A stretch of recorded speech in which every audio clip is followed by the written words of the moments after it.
Welcome to the Runware Playground. We have built this playground to be the most powerful and flexible ways to test models and workflows. Let's start with the models. Here at the top, you have the model selection.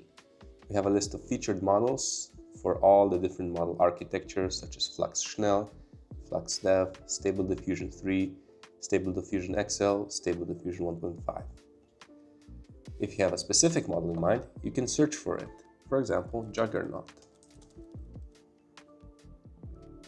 We have a library of over 300,000 models, so there's a lot to choose from. When you find a model you like, you can start generating images by writing a prompt. For example, a cat sitting on a bench.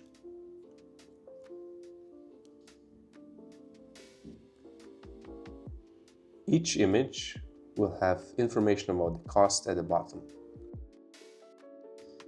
For example, with the Flux Schnell model and an aspect ratio of 512 by 512, we can generate around 1,600 images for only $1.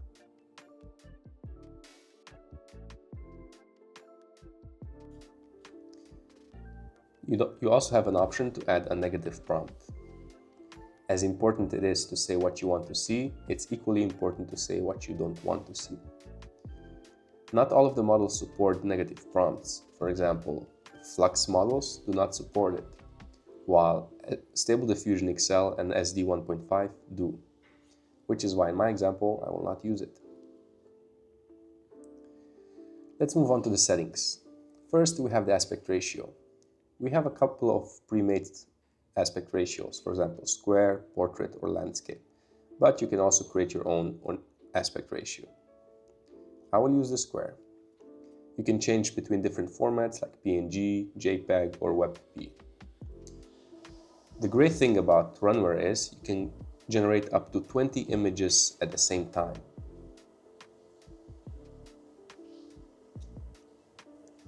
And you can choose between the grid view or the list view.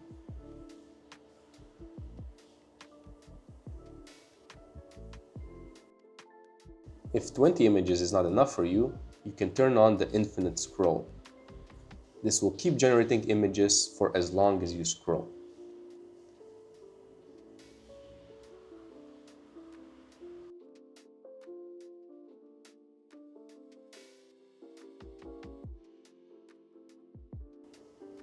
Let's turn this off for now. If you do generate images in a batch, there's a button at the bottom that says Download All. This will download all of your images into a zip file. Let's move on to the next setting called Seed Image. This is for image-to-image workflows.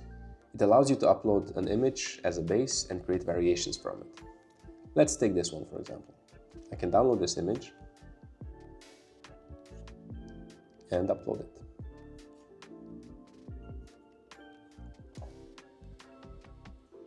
I can create variations on this image by changing my prompt. For example, a black cat sitting on a bench. The strength will determine how much this image will change.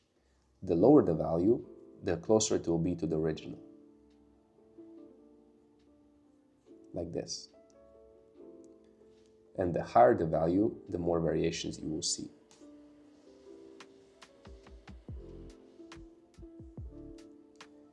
I recommend you play around with the strength value depending on how much variation you want to see in your new images. My usual sweet spot is between 0.5 and 0.8. This allows the AI to have enough information from your original image and still introduce the new changes we have written in our prompt.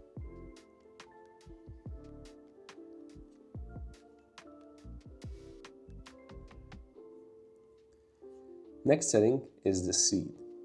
You can think of the seed as coordinates for images. Each image is generated with a specific coordinate.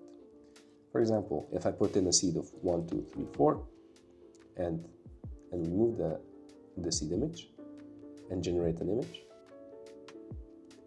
and then if I generate another image, it will be exactly the same, which means we can create small details by using the same seed. For example, with green eyes.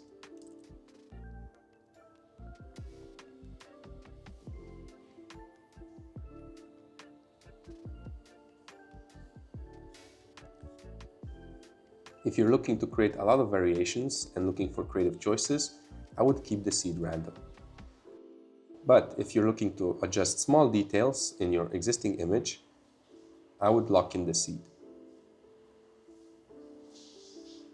1, 2, 3, 4, 5.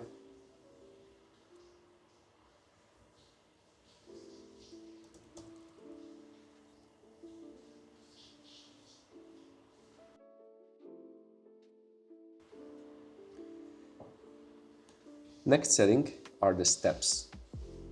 Each AI image starts from noise. That noise is removed in steps.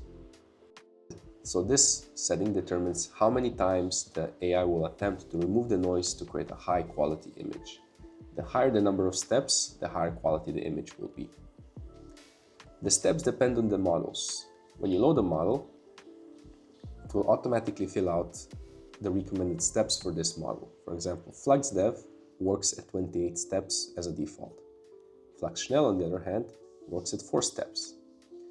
The lower the steps, the quicker the image generation will be, but the quality will be lower. The higher the steps, the longer it will take for the image to generate, but the quality will be higher.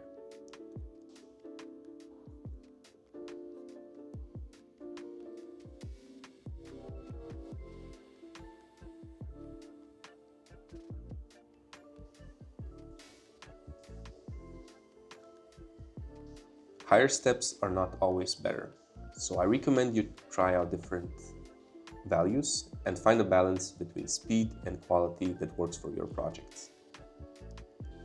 Next setting is the CFG scale. The CFG scale will determine how closely the AI will follow your original prompt. The higher you put it, the more it will follow the words inside your prompt. We can see the differences between the different CFG scale values when we use the same seed. Using the same seed will create less variations inside the image because the coordinates are the same. So with a CFG scale of 27, for example,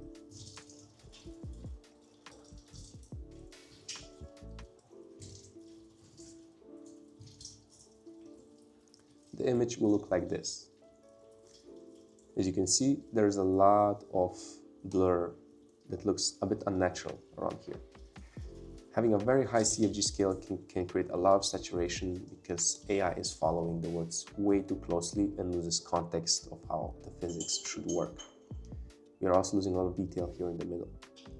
If we put the CFG scale lower, which is closer to the recommended value for FluxDev,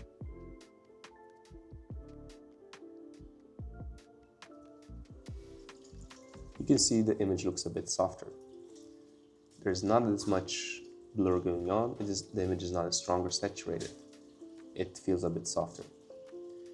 Lower CFG scale gives AI more creative freedom to add details that would make sense for your image, as including the background details and textures, colors, lighting. So I recommend you again play around with the CFG scale value, find the best spot for your projects. When you have the workflow that works for you, you can go to the JSON tab. This will allow you to copy the request, which you can use directly in your API, which makes the playground a really nice place to test out models and workflows before you build out your pipeline through the API. Next time, we will look at other settings like clip skip, scheduler, prompt weighting, as well as the features of LoRa, ControlNet, and VAE.